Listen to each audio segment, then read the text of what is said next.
বলেন আপনারা কেন এখানে আমরণ অনশনে আছেন? আমরা 516টি অফিসের 26টি অফিসের নকল নোটিশ। আমরা বাংলাদেশের আপনারা যে ভূমিগুলো রেজিস্ট্রি হয়, দলিল যে রেজিস্ট্রি হয়, এই দলিলের আমরা দলিলের কাজ করে থাকি। যেমন দলিলের একটা সাব রেজিস্ট্রার সই করার পর থেকে যত ধরনের কাজ আছে, ইন্ডোসমেন্ট, বালাম কপি, তারপর হচ্ছে আপনার টিপ, তারপর হচ্ছে সেটাকে সূচিবদ্ধ করে 100 বছরের জন্য যে আমরা রেকর্ড সৃষ্টি করি সেটা আমরাই তৈরি করি। এবং আমাদের বর্তমানে অবস্থাতে আমরা নাবিশ্বাস, বর্তমান দ্রব্যমূল্যের বাজারের অবস্থাতে আমরা নাবিশ্বাস, আমরা খেয়ে চলতে পারতেছি না। আমাদের পারিবারিকভাবে আমরা খুব বাজে অবস্থায় আছি। তাই আমরা এখানে আজকে 44 দিনতম অবস্থান আছি এবং আজকে 9ম দিনে পড়ছে আমরণ অনশনে। আমাদের চাকরি জাতীয়করণ না হলে আমরা এখান থেকে ফিরবো না।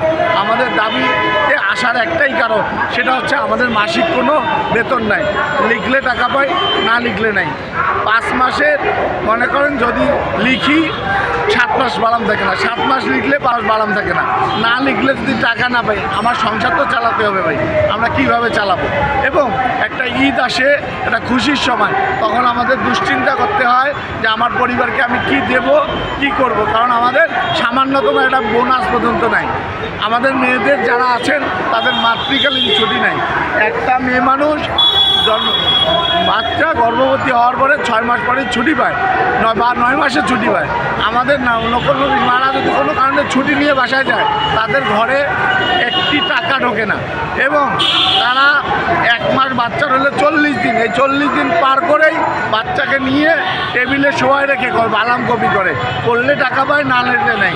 তাই বর্তমানে সরকারের কাছে আবেদন, আমরা যে বৈষম্যের শিকার 26টি অফিসে, এই বৈষম্য থেকে আমাদের বের করবে, এটাই আমাদের দাবি। আমাদের জাতীয়করণ করলে সরকারের একটি টাকাও ব্যয় হবে না। আমাদের নামে জনগণের কাছ থেকে যে টাকাটা না হয়, এই টাকাটা দিয়েই আমাদের জাতীয়করণ সম্ভব। সরকারি কোষাগারে আমাদের যদি জাতীয়করণ করে, বরঞ্চ আমাদের কাজের মান উন্নত হবে। এবং আমরা যে কাজটা করি এটা সরকারি কাজ। এই সরকারি কাজ বেসরকারি লোক দিয়ে কোনো দেশেই হয় না, কোনো মানে রাষ্ট্রেই হয় না।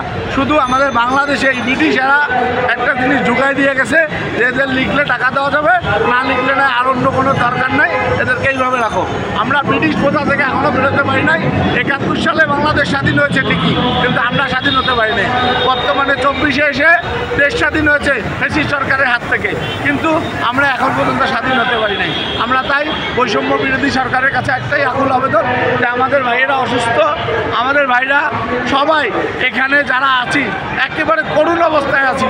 আজকে 44 দিন যাবৎ আমরা যে রাস্তায় আছি, আমরা কি খেয়ে আছি কি না খেয়ে আছি কেউ দেখার বিষয় নেই। যেই কারণে আমরা 9 দিন ধরে অবস্থান কর্মসূচিতে অনশনে গেছি যে আমাদের খাওয়া নাই, মরলে মরবো, যা হবে আর চাকরি হবে, নাহলে বাড়ি ফিরবো না। এই আশা করেই আমরা এখানে বসি যে doctor Yunus sir, Asif Nazrul sir, ইনশাআল্লাহ তারা বৈষম্য বিরোধী সরকার, তারা আমাদের বৈষম্যটা দেখবে। তাদের সঙ্গে আপনাদের কথা হয়েছে কিনা? হ্যাঁ, ওনাদের সঙ্গে আমাদের কথা হয়েছে। ওনারা মৌখিকভাবে আশ্বস্ত করেছেন। বিগত সরকারে অনেকে আমাদের মৌখিকভাবে বলে আমাদেরকে বাড়িতে পাঠায় দিয়ে, কিন্তু আমাদেরকে মানে জাতীয়করণ করেনি। তাই আমরা বর্তমানে এখানে অবস্থান করছি, এটা লিখিত পেলে আমরা এখান থেকে চলে যাব, এই আশা করেই আমরা এখানে বসে আছি। আপনাদের ধন্যবাদ। আপনারা এই বিষয়টাকে আসিফ নজরুল স্যার ও আমাদের ডাক্তার ইউনূস স্যারের কাছে এই নিউজগুলো পৌঁছে দিলেন। ধন্যবাদ।